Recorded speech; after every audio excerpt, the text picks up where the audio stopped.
Estos aranceles, si se mantuvieran a medio plazo, significan una destrucción brutal de las cadenas internacionales de valor que hay ahora mismo constituidas. Es cierto que si somos rigurosos es jugar a un juego muy peligroso porque realmente las dinámicas de mercado no las conoces y te puede pasar que el mercado pues pueda empezar a decir vamos a atizar al dólar. Cuando no tienes un objetivo claro de qué buscar con los aranceles, si además tienes el feedback del mercado que te presiona, es obvio que a ti o a los que están alrededor de ti o a los que presionan a los que están alrededor de ti, claro que les importa, porque hay mucha gente perdiendo mucho dinero y que además puede generar un clima de incertidumbre de largo plazo. El verdadero problema, más allá de los aranceles, ¿no? Y es realmente tienes o te has comprometido a rebajar los ingresos a más o menos entre 8 y 10 billones de dólares las próximas legislaturas contra una partida de ingresos por aranceles que en el mejor de los casos alcanza los 2,5 más una contracción mundial. Si pueden venir más tormentas. Eso sí abocaría, sin ninguna duda, como poco a una recesión a la economía estadounidense, probablemente a algo peor.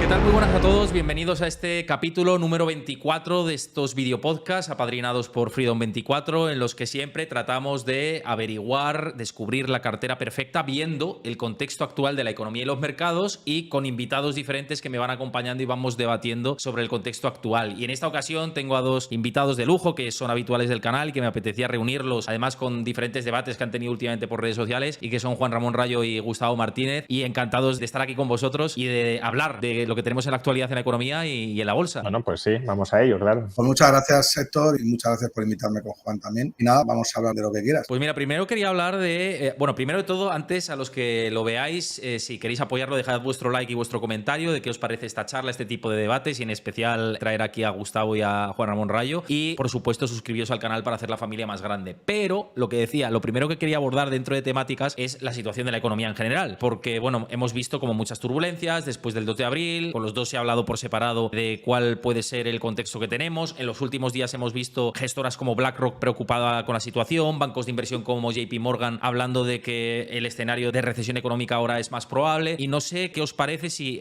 ya os digo, si ha cambiado algo vuestra perspectiva y si este plan Trump empieza a hacer aguas, si se está revirtiendo a tiempo también en parte con esos mensajes o si pueden venir más tormentas, porque China desmiente todo lo que va diciendo Estados Unidos también. Obviamente, cuanto más tiempo estén en vigor los aranceles de Trump, especialmente contra China, ¿no? Porque ahora mismo los aranceles del 145% que tenemos son un bloqueo de facto en el comercio entre Estados Unidos y China. El resto del mundo también se enfrenta a aranceles muy considerables y luego, si queréis, podemos hablar sobre ellos, porque puede parecer que como solo son del 10% durante 90 días y, bueno, si se llega a acuerdos previsiblemente seguirán siendo del 10% frente al 145% de China, pues ese 10 no es demasiado importante. Bueno, es menos importante que el 145%, claro, pero es muy importante también. Pero por centrarme en el caso de China, claro, cuanto más tiempo se mantenga ese 145% de aranceles de Estados Unidos contra China en vigor y 125% en represalia de China contra Estados Unidos, eso significa que no hay comercio, prácticamente no hay comercio entre esas dos áreas económicas. Y eso, pues, a corto plazo es disruptivo, porque supone que muchas importaciones de ambos lados no se van a realizar, o si se realizan se ejecutarán a precios totalmente antieconómicos. Ya estamos viendo empresas chinas que están duplicando o triplicando los precios de muchos de sus productos en Estados Unidos, y algo similar sucederá en China. Y claro, ya digo, a corto plazo eso significa que las importaciones o no se producen o se producen a precios anticompetitivos. Claro, a medio plazo eso ni siquiera es sostenible. Si la mitad de las importaciones de Estados Unidos desde China son importaciones de inputs, no de bienes finales, sino de bienes intermedios, estos aranceles,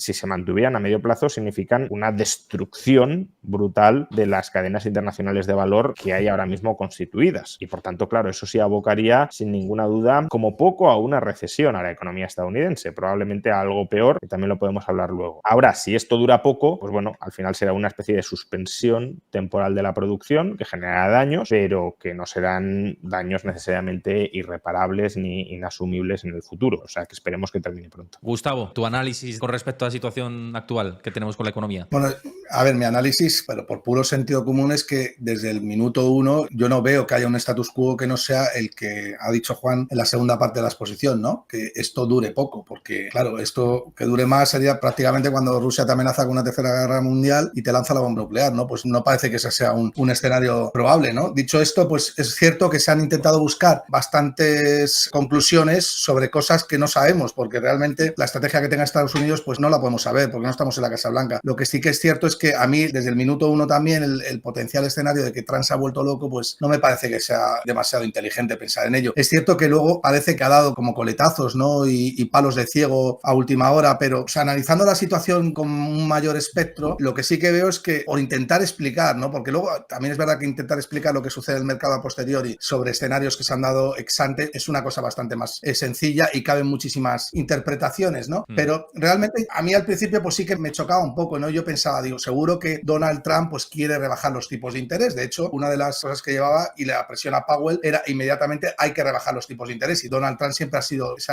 pues ha intentado hacer eso, ¿no? Entonces, claro, tiene sentido pensar que cuando tenemos un Standard & Poor's 500 tan caro, el coste de oportunidad de que caiga no es tan alto, y además en términos de financiarte pues te le puede venir bien a Estados Unidos. Lo que pasa es que es cierto que si somos rigurosos es jugar a un juego muy peligroso, porque realmente las dinámicas de mercado no las conoces y te puede pasar que el mercado pues pueda empezar a decir vamos a atizar al dólar o vamos a atizar a los bonos, porque estos, si ya han dado aviso en el año 2022 cuando se produce la gran expropiación de los 300.000 millones de dólares a Rusia de que ya no es tan seguro el dólar, imagínate un escenario en el cual Estados Unidos empieza a frivolizar con el papel americano, y esto no es otra cosa que intentar intervenir en el mercado, que es lo último que quiere la economía a favor del dólar. Es decir, la gente demanda dólares porque es un país que realmente no es intervencionista en ese sentido, y los mercados te pueden penalizar por ello. Así que yo he visto dos lecturas diferentes. Primero, una lectura en la cual sí creo que Scott Bessent y Donald Trump puedan salirse parcialmente con la suya, y una segunda en la cual reculan automáticamente porque dicen, ojo, que nos están poniendo en jaque, ¿no? Lo que pasa que, claro, aquí cuando se dice Donald Trump nos ha vuelto loco, parece como que solo haya dos posibilidades, ¿no?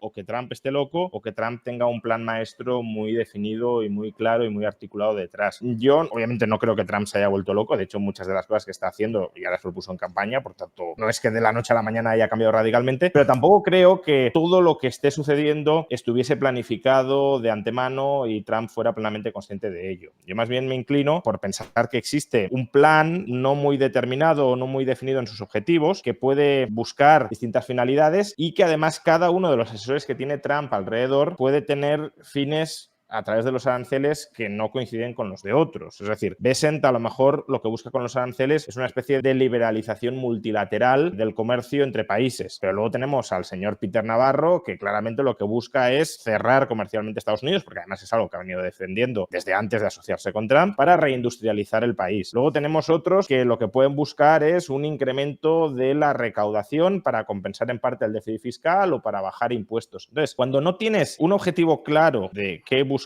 con los aranceles, sino que cada uno busca una cosa a través de ellos, y además esas cosas son entre sí relativamente incompatibles, si además tienes el feedback del mercado que te presiona, porque obviamente por mucho que Trump diga no me importa que el Standard & Poor's haya caído un 20%, no me importa que el coste de financiación de la deuda esté aumentando, no me importa que el dólar se esté depreciando, porque a lo mejor incluso pretendía que el dólar se depreciara, pero de manera controlada, no de manera descontrolada. Aunque digas todo eso, es obvio que a ti o a los que están alrededor de ti o a los que presionan a los que están alrededor de ti, claro que les importa, porque hay mucha gente perdiendo mucho dinero y que además puede generar un clima de incertidumbre de largo plazo. Y eso yo creo que explica las distintas presiones o los distintos inputs que recibe Trump, y explica también los bandazos de una parte del plan a otra parte del plan que se van dando. ¿Eso significa que por el hecho de que no haya un objetivo muy definido no se vaya a llegar a ningún sitio que revierta gran parte del daño que se ha producido hasta la fecha? No, yo no soy tan categórico con ello. Si, por ejemplo, Bessent, creo que es el que tiene una visión más sensata en general de todo esto, es el que termina ganando la partida, pues probablemente se pueda reconducir y no llegue a la sangre del río. Ahora, ¿va a ganar Bessent? Pues tampoco lo sabemos, porque además, como aquí estamos en un conflicto, especialmente con China, ¿no?, que linda o que está en la frontera entre lo económico y lo geopolítico, pues también es muy complicado saber si no se va a priorizar la geopolítica sobre la economía y por tanto se va a decidir sacrificar parte de la bonanza económica para supuestamente obtener una victoria geopolítica. Y todo esto es lo que creo que hace el escenario, pues bueno, como siempre, ¿no? En general no hay nada fácil de anticipar, pero diría que especialmente difícil de anticipar. Y te diría más, y ahora te doy paso, Gustavo, que con una crisis de confianza de cara al inversor bastante potente, ¿no? Porque estamos viendo idas y venidas de declaraciones. Trump dice que se reúne con Xi por teléfono, ellos lo desmienten, luego vuelven a decir otra cosa y sale un desmentido. Entonces, el inversor yo creo que también está, no sé, ciertamente perdido, no sabe por dónde tirar. Y dentro de lo que has dicho, creo que el foco, y ahora me corregirá Gustavo si no es así, pienso que está en el mercado de la deuda y es lo que hace que vayan aliviando las declaraciones y decir, bueno, estamos buscando acuerdos, estamos muy cerca de tener un acuerdo con Japón, estamos muy cerca de tener un acuerdo con diferentes socios comerciales. Bueno, pues yo creo que va por ahí con India, ¿no? También decían que estaban muy cerca de tener un acuerdo, pues va por ahí los tiros, ¿no? Para aliviar un poco la carga de la financiación. El tema es si lo están improvisando o si era un plan, ¿no? Yo creo que hay una estrategia detrás. Es cierto que lo que ha dicho Juan es cierto, el mercado te va poniendo en tu sitio, pero claro, si hacemos una lectura ex ante de cómo estaba el mercado a cómo está ahora, pues en enero estaba a 1,03 el euro dólar y la prima por financiarte a 10 años en Estados Unidos estaba cotizando a 4,80. ¿Cuál es el escenario actual? Pues que tenemos un euro dólar a 1,13 con un yuan por debajo del dólar, es decir, más depreciado que el dólar en términos relativos, y además tenemos un bono al 4,20, 4,21. ¿Ha mejorado Estados Unidos? Pues claramente sí, ¿no? Puede financiarse más barato y además puede importar bienes más baratos, lo cual favorece de alguna manera, importar bienes más caros, Sí.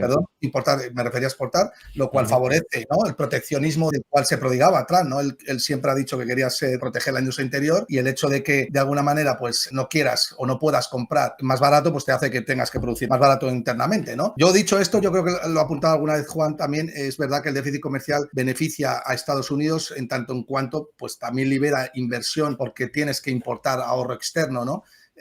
Entonces, a mí me pierdo un poco, porque realmente si tienes una situación de déficit comercial que incluso mal usado lo que puedes hacer es financiar déficit fiscal, pues claro. No sé a qué está jugando Estados Unidos realmente. Si en una situación en la cual ese déficit comercial puede favorecer que atraigas o importes ahorro externo para no invertir en la economía doméstica, porque realmente lo utilizas para financiar déficit, pues realmente si quieres empezar a hilar cosas, pues hay cosas que no concatenan bien en la lógica, ¿no? Claro, esto es como, bueno, con Juan lo hablamos la última vez, que el déficit comercial no tiene por qué ser malo per se, o sea, es lo que dices tú, ¿no? Que tiene un componente de... No, es apalancamiento. Claro, es apalancamiento con el sector exterior. Lo que a mí me choca un poco es que, las bolsas realmente no creo que le importan poco en este escenario de Donald Trump porque están caras. Es verdad que ningún presidente de los Estados Unidos quiere unas bolsas cayendo, pero puede permitirse una rebaja de un 10 o un 15% cuando tienes múltiplos históricamente dilatados en picos del ciclo económico. Pero lo que sí que creo que hay una contradicción absoluta, y esto es sin tener, quiero decir, sin ser talibán de ninguna estrategia, es entre lo que crees que puede pasar con el déficit comercial y lo que realmente te conviene o no, ¿no? Y ahí yo no veo una situación clara, ¿no? Sí, Juan. Sí, a ver, de nuevo, el déficit comercial, es verdad, no tiene por qué ser negativo para Estados Unidos. De hecho, en principio, uno podría pensar que es positivo. ¿Por qué? Porque un déficit comercial es un superávit financiero, es decir, estás captando financiación del resto del mundo. Y al contrario, ¿no? Un superávit comercial significa un déficit financiero, es decir, que Estados Unidos no invertiría internamente todo su ahorro, y parte del ahorro de los estadounidenses se utilizaría para financiar inversiones en el resto del mundo, si Estados Unidos tiene, ya digo, superávit comercial. Entonces, ya digo, en principio, que Estados Unidos pueda captar financiación del resto del mundo para invertirlo dentro de su economía son buenas noticias. ¿Qué pasa? Que es verdad que ahora mismo todo el ahorro externo que está captando Estados Unidos, incluso es insuficiente para ello, se está dirigiendo a financiar el déficit público del país. Yo aquí ya soy más escéptico de que la financiación de un déficit público tan grande como este sea beneficioso para Estados Unidos, porque al final el déficit público en general termina transformándose en un despilfarro generalizado de recursos y por tanto te estás endeudando con el resto del mundo para despilfarrar recursos internamente. Ahora bien, que el déficit comercial ahora mismo pudiera ser el síntoma de problemas económicos más graves subyacentes no significa que pueda solucionar los problemas económicos más graves subyacentes atacando el síntoma que es el déficit comercial. Porque pongamos por caso que se mantiene el déficit público, 6 puntos de PIB, y acabamos con el déficit comercial, 4 puntos de PIB. Ahora mismo, 4 de los 6 puntos de déficit público lo financia el ahorro externo. Pues bueno, si se mantiene el déficit público y eliminamos el comercial, eso significa que esos 4 puntos de ahorro externo que financiaban el déficit público tendrán que financiarse con ahorro interno. Y claro, para financiarlo con ahorro interno, una de dos. o reduces mucho el consumo de los estadounidenses, en 4 puntos de PIB, que se dice pronto, o reduces mucho las inversiones internas de Estados Unidos para liberar ahorro que financiaban inversión y que ahora financian déficit público. Entonces, la situación no mejora, a lo mejor incluso podríamos decir que empeora. De modo que la forma de, digamos, solventar el problema que puede representar el déficit comercial en Estados Unidos claramente ha de ser acabar con el déficit público. Es verdad que tú puedes acabar con el déficit público y que no desaparezca el déficit comercial. Pasó, por ejemplo, a finales de los 90. Pero ese déficit comercial, en esos casos, estará financiando inversiones en el sector privado, que, de nuevo, pueden ser malas inversiones en el sector privado. No toda inversión privada es una buena inversión. Incluso hay momentos que son inversiones burbujísticas. Pero yo ahí sí soy mucho más reacio a que el Estado controle qué inversiones se financian y cuáles no, porque entonces ya estamos en una economía de planificación central pura y dura. Entonces, si tú te cargas el déficit público y se mantiene el déficit comercial, eso significa que el sector privado estadounidense invierte más de lo que ahorra, lo cual no es algo en principio negativo. Y si no te cargas el déficit público y te cargas el déficit comercial, metes a Estados Unidos en una contracción de la actividad interna muy fuerte para financiar el déficit público. Por tanto, no, la forma de arreglar esto no es atacando el déficit comercial con aranceles, es atacando el déficit público con recortes del gasto. Y el problema es que Trump habla mucho de recortar el gasto, pero ejecuta poco recortes del gasto. Todavía necesitamos esperar a cifras mucho más definitivas, pero las cifras provisionales de gasto público indican que el gasto público nominal, eso sí, pero que el gasto público en 2025 está por encima del gasto público en 2024 en las mismas fechas comparables. Claro, de hecho, esta es una de estas tesis, la hemos comentado aquí, Héctor, antes de que llegara el gobierno. Bueno, de hecho, cuando llegó Trump y Elon Musk, nosotros fuimos los primeros en mostrarnos completamente escépticos, ¿no? Y sabíamos que era un gobierno bastante peor incluso que el de Kamala Harris en cuanto al gasto público se refería, ¿no? ¿Y cómo vas a financiar ese gasto público? Ese es el kit de la cuestión. Yo creo que es el verdadero problema, más allá de los aranceles, ¿no? Y es realmente tienes o te has comprometido a rebajar los ingresos más o menos en torno entre 8 y 10 billones de dólares las próximas legislaturas contra una partida de ingresos por aranceles que en el mejor de los casos alcanza los 2,5 más una contracción mundial. Es decir, tienes un déficit de 6 o 7 billones de dólares los próximos años. ¿Cómo financias eso? Yo creo que el mercado, pues consciente de ello, pues tiene la TIR por encima del 4% prácticamente en toda la curva y el oro, por supuesto, descontando que no hay otra manera de financiarlo si no es con inflación. Ahora vamos al tema del oro, pero antes dejadme deciros una cosa, sobre todo que ya sabéis que aquí hemos hablado del ahorrador, de posibilidades, de escenarios de incertidumbre y desde el punto de vista de nosotros como inversores siempre tenemos que movilizar el dinero porque ya veis que si lo dejas en la cuenta rindiendo a cero pues tienes un problema bastante importante y se diluye con el efecto de la inflación. Y por eso, y os anuncio, y lo llevo comentando en estos últimos meses, Freedom 24 ha sacado productos de renta fija, ETFs de bonos que nos están dando un 5% en euros, incluso más de un 5% en euros y que merece la pena que le echéis un ojo para intentar proteger vuestros ahorros. Que sepáis que lo tenéis en la descripción del vídeo y en el comentario fijado para que podáis acceder a ellos. Os abrís cuenta si no la tenéis. Obviamente no es una recomendación de inversión, sino algo que creo que es de interés en un contexto como el actual y siempre con Juan Ramón Rayo y con Gustavo Martínez hemos hablado de estas alternativas para evitar esta erosión de nuestro poder adquisitivo y, ¿por qué no?, un producto que tiende a ser más conservador como estos nuevos ETFs de bonos que está lanzando Freedom 24 y que creo que merecen la atención especial. He hecho aportaciones yo a ellos, lo podéis comprobar en diferentes vídeos para que sepáis cómo se hace y la facilidad que tiene. Así que echadle un ojo. Y ahora sí, porque bueno, también habéis tenido debates muy importantes del oro y por poner en contexto el tema del oro, el oro está sufriendo la mayor entrada precisamente en ETFs, que podéis invertir también en ETFs de oro a través de Freedom 24, de la historia. O sea, no ha habido una entrada tan histórica en ETFs como lo que hemos visto últimamente. Desde el 2022, Gustavo y yo llevamos hablando del oro y de su potencial a largo plazo por el contexto que veíamos actual. La demanda de los bancos centrales se ha amplificado. Vemos un contexto en el que parece que no tiene freno absoluto. Y no sé cómo lo veis vosotros. Si primero, ¿a qué responde esta subida también del oro, en vuestra opinión personal? Y si puede ser o sigue siendo el gran refugio en lo que viene y que estábamos hablando del contexto económico.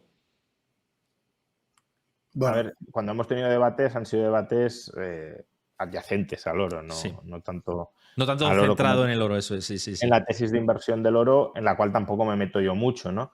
Hemos debatido sobre si se podría diferenciar entre el oro terrestre y el oro de la luna, El oro lunar. y eso generar pues una especie de escasez artificial o creada por el hombre en el oro terrestre que permitiera que conservara su valor, y bueno, de temas un poco alrededor de este. Sobre la tesis de inversión, yo creo que obviamente Gustavo lo ha tratado muchísimo más. De hecho, yo lo que tiendo a hacer más bien es a recoger fenómenos que creo que han sucedido en el mercado y que permiten explicar en retrospectiva la subida del precio del oro. No pretendo colgarme ninguna medalla de anticipar nada al respecto, pero sí explicar lo que está pasando, ¿no? Y lo que creo que está pasando es que en un contexto de desconfianza entre estados y por tanto donde el dólar está dejando de ser en parte moneda de reserva a largo plazo en determinadas economías como poco, pues el activo que está reemplazando en parte esas reservas de dólares, el Banco Central de Rusia, el Banco Central de China, etcétera, es el oro, y por tanto la demanda estatal de oro ha aumentado. Además, también en un contexto de incertidumbre y de bajos tipos de interés reales, actuales o previstos en el futuro cercano, pues la demanda privada de oro también tiene mucho sentido, ¿no? ¿Por qué? Pues porque el oro es una protección frente a la incertidumbre, lo ha sido siempre, la incertidumbre sistémica, si lo queremos decir así,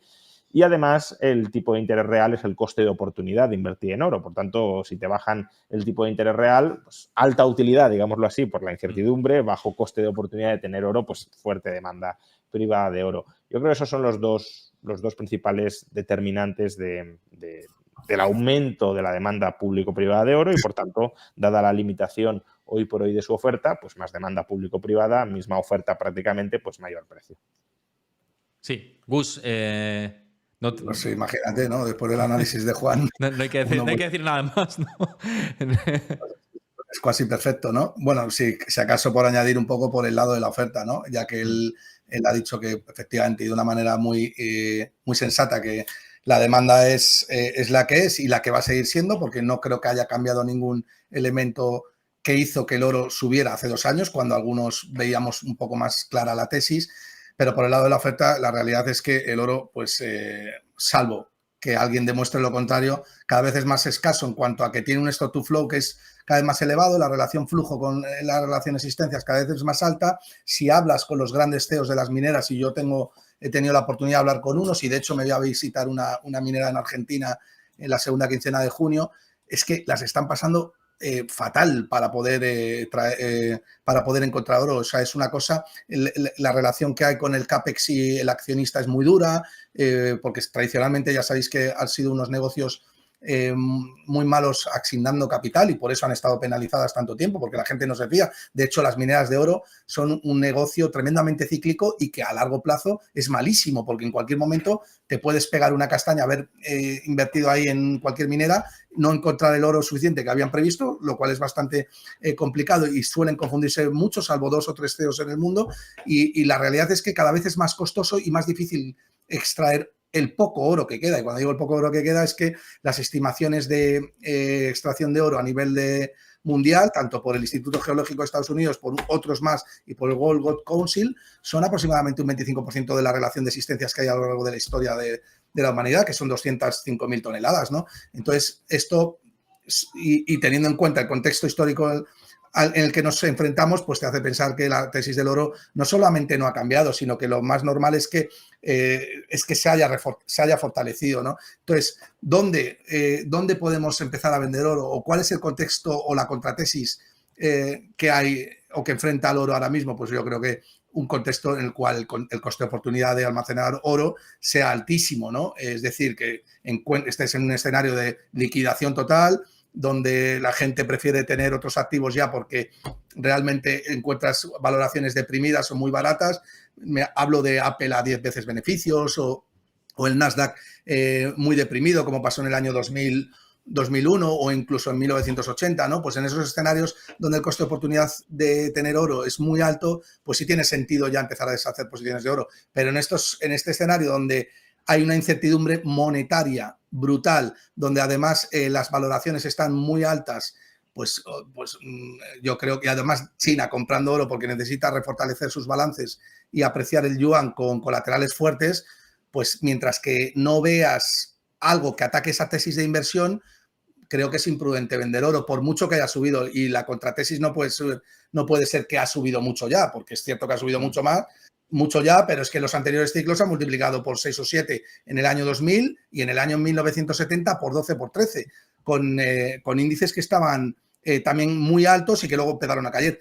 Fijaros en el año 1999 con la crisis de las .com, en 2000, que el relato era muy parecido al actual, ¿no? Con la inteligencia artificial, el Nasdaq se pegó una leche de un 80% y el Standard Poor's 500 tardó 11 años en recuperar los niveles de 1999, mientras que Estados Unidos permaneció plano una década en un entorno donde estaba habiendo una revolución tecnológica porque Internet había llegado para quedarse y de hecho fue una revolución de la producción posterior. El oro multiplicó por 5 o 6 veces, ¿no? Entonces, yo creo que salvaguardando las distancias, podríamos estar en un escenario parecido, ¿no? Fíjate, te iba a preguntar con todo esto y también qué opine Juan.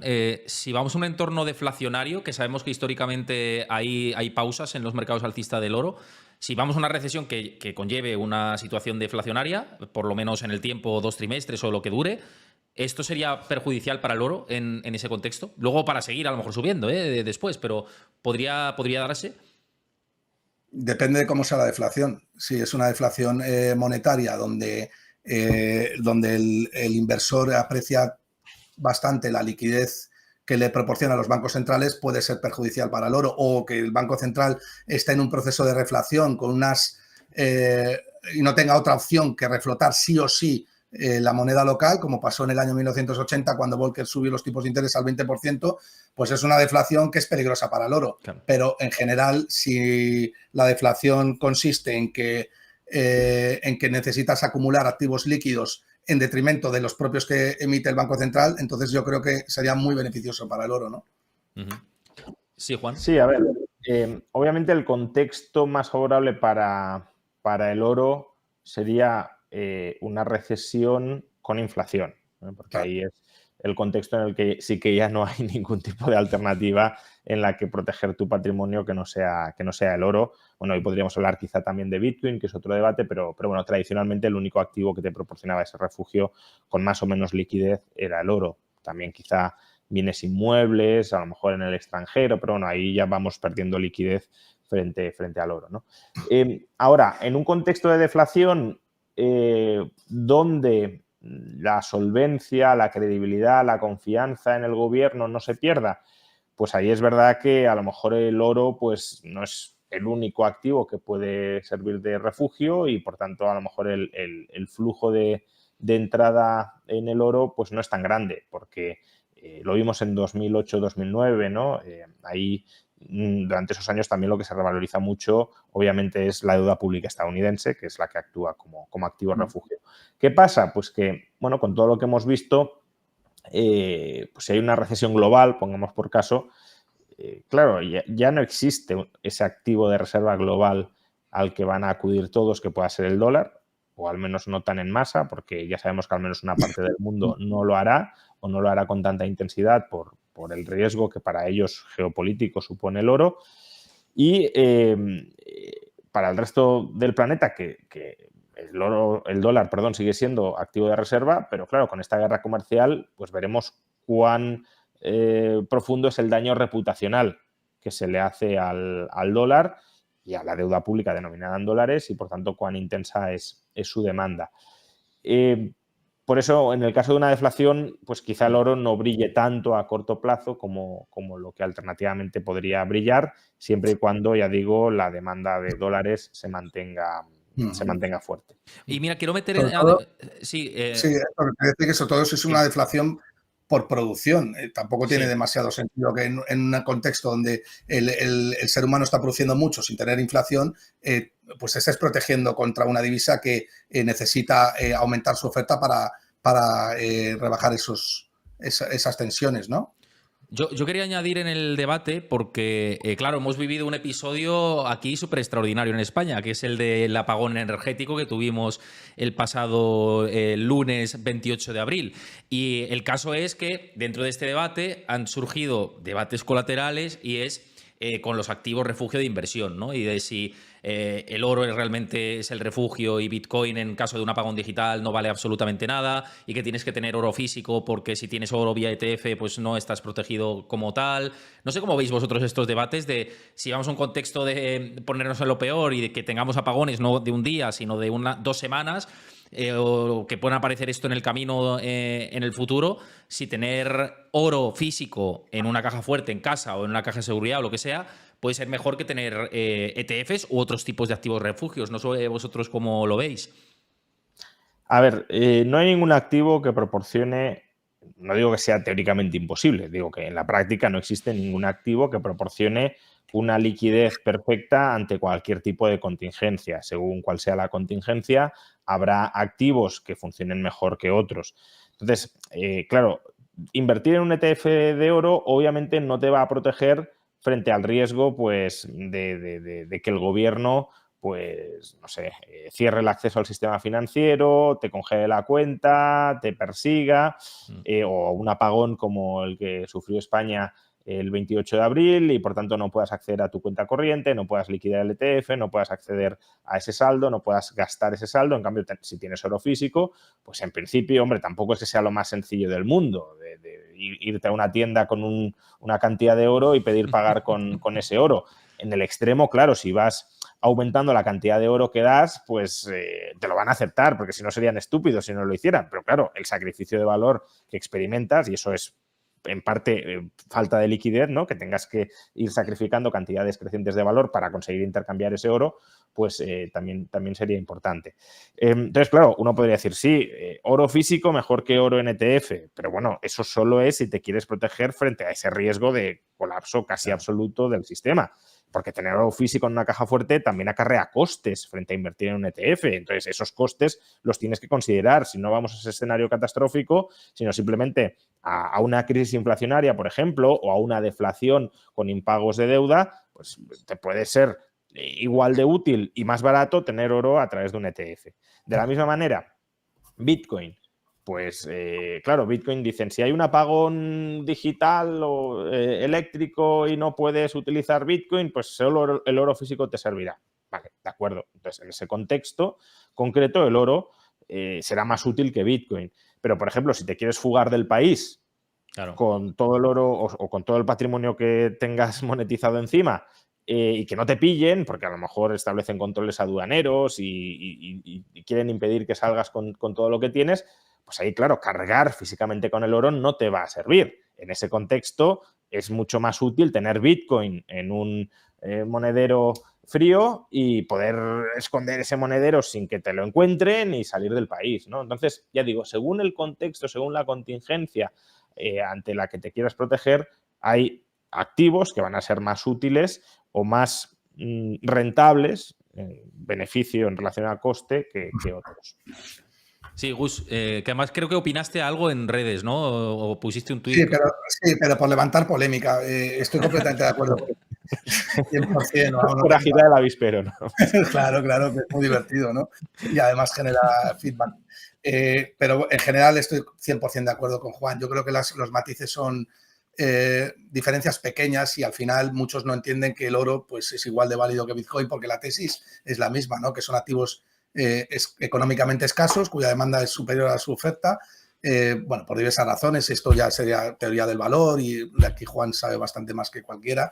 Pero bueno, la realidad es que mientras que tengas en cuenta que es un activo, son puntos focales los dos, tanto el oro como Bitcoin, y que el hombre los necesita para registrar riqueza a futuro, pues sabes perfectamente que su valoración va a seguir en aumento, ¿no? Esto, pues yo creo que por ponerle una pega a Warren Buffett, pues creo que es lo que deberíamos de transmitir, ¿no? Que Warren Buffett se equivocaba cuando decía que no tenía oro o no le gustaba el oro porque no producía nada, ¿no? Bueno, realmente lo que no te produce es un rendimiento que tú puedas ver en un balance o en una cuenta de resultados, un rendimiento exógeno, pero tienes rendimientos implícitos clarísimos y servicios de liquidez, como lo estamos viendo ahora, servicios de protección contra la incertidumbre monetaria, que es una ventaja competitiva bestial tener, fijaos lo importante que es tener un activo que te proteja contra el maquiavelismo del ser humano con respecto al papel que emite ese ser humano, y yo creo que son ventajas o moats que son bastante fundamentales tanto en Bitcoin como el oro. Así que lo demás, pues bueno, son pequeños matices. Yo creo que Bitcoin tiene el gran problema de reducir la volatilidad que tiene, que a mí, bueno, pues yo os digo, llevo mucho tiempo en mercados y me cae una empresa un 7, un 8% y se me ponen aquí. O sea, imagínate Bitcoin con la volatilidad que tiene. Es que me parece que hay 1 de cada 1000 personas preparadas para soportar esa volatilidad, que es como una montaña rusa que va a toda velocidad. Es muy difícil entender eso por mucho que tengas la tesis clara, porque el mercado siempre te va a poner a prueba y te va a llevar al límite en tus convicciones, ¿no? Así que cada uno tiene sus ventajas, sus desventajas, el uno con el otro, y en general creo que son 2 grandes activos para tener a futuro. Yo por complementar lo que decía Gustavo de la frase de Warren Buffett, que a mí siempre me ha parecido efectivamente una tontería muy grande, y es triste que venga de el que probablemente sea el mejor o uno de los mejores inversores de la historia, pero ese razonamiento está mal, ¿no? Es decir, Warren Buffett lo que viene a decir es, ¿qué prefieres tener? ¿Un cubo de X medidas de oro que no produce nada o Apple, Tesla, Google, bueno, todas las empresas de la bolsa estadounidense que tengan una capitalización equivalente al valor de mercado de ese cubo? Y claro, intuitivamente uno piensa, pues claro, yo prefiero tener activos que produzcan antes que activos estériles que no produzcan nada. Parece de cajón que ese cubo con todo el oro del mundo es menos útil o menos valioso que las empresas que tengan una capitalización similar al valor de mercado de ese cubo. Pero es que en realidad ahí lo que está diciendo Warren Buffett es que la liquidez, que estar en liquidez nunca es una buena decisión. Y eso es algo que el propio Warren Buffett no practica. De hecho, ahora mismo está en liquidez, extremadamente en liquidez. ¿Por qué? Pues porque las empresas cuya capitalización estás comparando con el cubo pueden estar muy caras. Y por tanto, si están muy caras, que no entro en si lo están o no, pero digo, pueden estar muy caras, tú lo que vas a querer es estar en liquidez hasta que su precio se ajuste para poder recomprarlas a un precio que esté más en línea con su valor intrínseco, por utilizar la terminología de Buffett. Entonces, ¿cómo puedes saltar del barco y no estar posicionado en empresas que pueden cotizar en burbuja? Pues teniendo liquidez. Entonces, claro que la liquidez desempeña un valor en este caso de protección frente a la sobrevalorización de activos.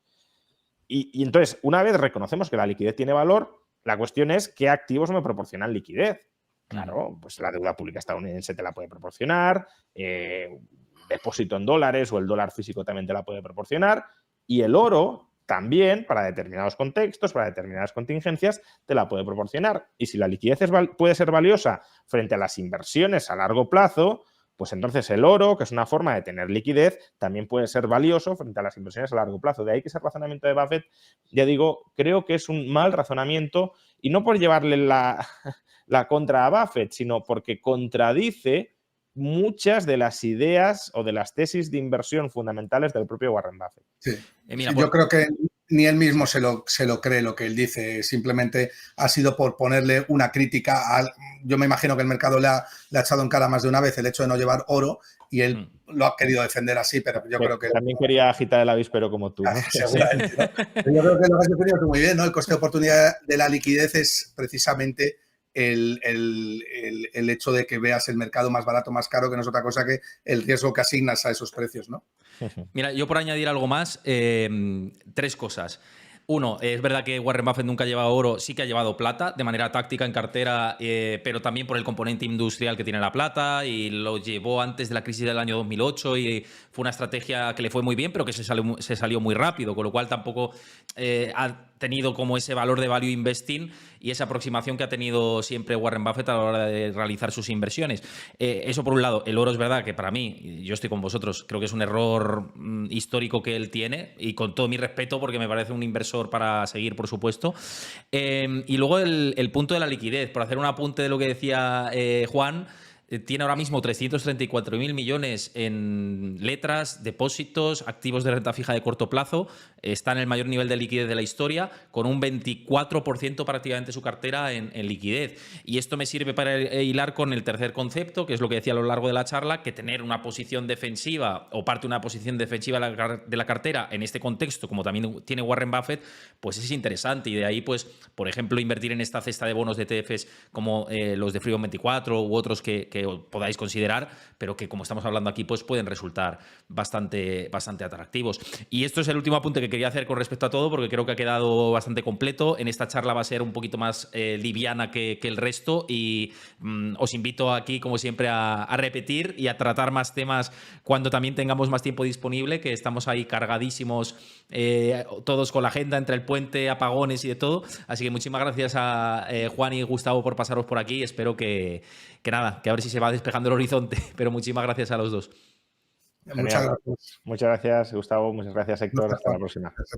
Muchísimas gracias a todos también. Si os ha gustado lo dicho, dejad vuestro like, vuestro comentario y suscribiros al canal. Y también seguid a Juan Ramón Rayo y a Gustavo Martínez en sus canales de YouTube, en sus redes sociales, que siempre comparten temas muy interesantes. Así que muchísimas gracias y hasta el próximo capítulo.